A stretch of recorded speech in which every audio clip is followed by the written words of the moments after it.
ಬೆಂಗಳೂರಿನಲ್ಲಿ ಸಾಮೂಹಿಕ ಅತ್ಯಾಚಾರವನ್ನ ನಡೆಸಿರುವಂತಹ ಘಟನೆ ನಡೆದಿದೆ.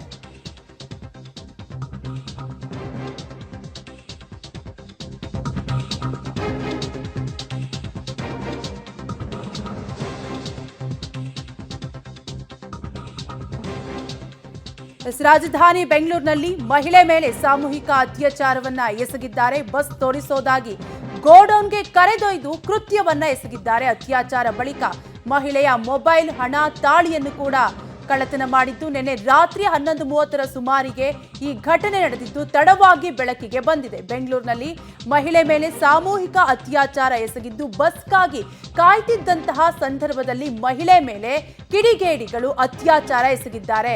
ತಮಿಳುನಾಡಿನಿಂದ ಬೆಂಗಳೂರಿಗೆ ಅಣ್ಣನ ಮನೆಗೆ ಹೊರಟಿದ್ದಂತಹ ಸಂದರ್ಭದಲ್ಲಿ ಕೆಆರ್ ಮಾರುಕಟ್ಟೆಯಲ್ಲಿ ಯಲಹಂಕ ಬಸ್ಗಾಗಿ ಕಾಯ್ತಿದ್ದಂತಹ ಸಂದರ್ಭದಲ್ಲಿ ಬಸ್ ತೋರಿಸೋದಾಗಿ ಗೋಡೌನ್ಗೆ ಕರೆದೊಯ್ದು ಕಿಡಿಗೇಡಿಗಳು ಅತ್ಯಾಚಾರವನ್ನ ಎಸಗಿದ್ದಾರೆ. ಇನ್ನು ಅತ್ಯಾಚಾರದ ಬಳಿಕ ಮಹಿಳೆಯ ಮೊಬೈಲ್, ಹಣ, ಒಡವೆಯನ್ನು ಕೂಡ ಎಗರಿಸಿದ್ದಾರೆ. ನಿನ್ನೆ ರಾತ್ರಿ 11:30 ಸುಮಾರಿಗೆ ಈ ಘಟನೆ ನಡೆದಿದ್ದು ತಡವಾಗಿ ಬೆಳಕಿಗೆ ಬಂದಿದೆ. ಬಸ್ಗಾಗಿ ಮಹಿಳೆ ಕಾಯ್ತಿದ್ದಂತಹ ಸಂದರ್ಭದಲ್ಲಿ ರಾಜಧಾನಿ ಬೆಂಗಳೂರಲ್ಲಿ ಸಾಮೂಹಿಕ ಅತ್ಯಾಚಾರವನ್ನ ಎಸಗಿದ್ದಾರೆ.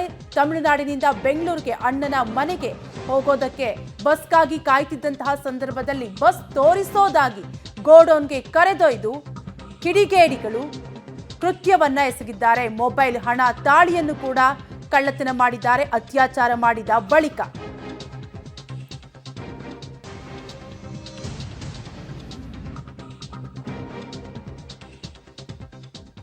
ಡೀಟೇಲ್ಸ್ ಕೊಡ್ತಾರೆ ನಮ್ಮ ಪ್ರತಿನಿಧಿ ಲೋಕೇಶ್. ಬೆಂಗಳೂರಿನಲ್ಲಿ ನಿನ್ನೆ ಸಾಮೂಹಿಕ ಅತ್ಯಾಚಾರ ನಡೆದಿರುವಂತಹ ಘಟನೆ ನಡೆದಿದೆ. ಏನೆಲ್ಲ ಅಪ್ಡೇಟ್ ಸಿಗ್ತಾ ಇದೆ? ಕವ್ಯ, ನಿನ್ನೆ ರಾತ್ರಿ ಆಗಿರುವಂತಹ ಘಟನೆ ಇದು.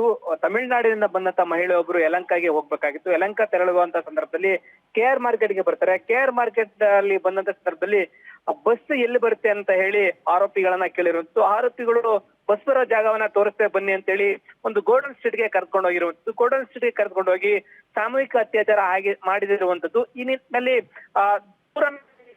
ಕೇಂದ್ರ ಮಹಿಳಾ ಠಾಣೆಗೆ ದೂರು ನೀಡಿರುವಂತದ್ದು. ಪೊಲೀಸರು ಈಗ ಆರೋಪಿಗಳ ಪತ್ತೆಗೆ ಬಲೆ ಬೀಸಿದ್ದಾರೆ. ಈಗಾಗಲೇ ಈ ರೀತಿಯ ಘಟನೆ ಆಗಿರುವಂತದ್ದು ನಿಜಕ್ಕೂ ಖಂಡನೀಯ.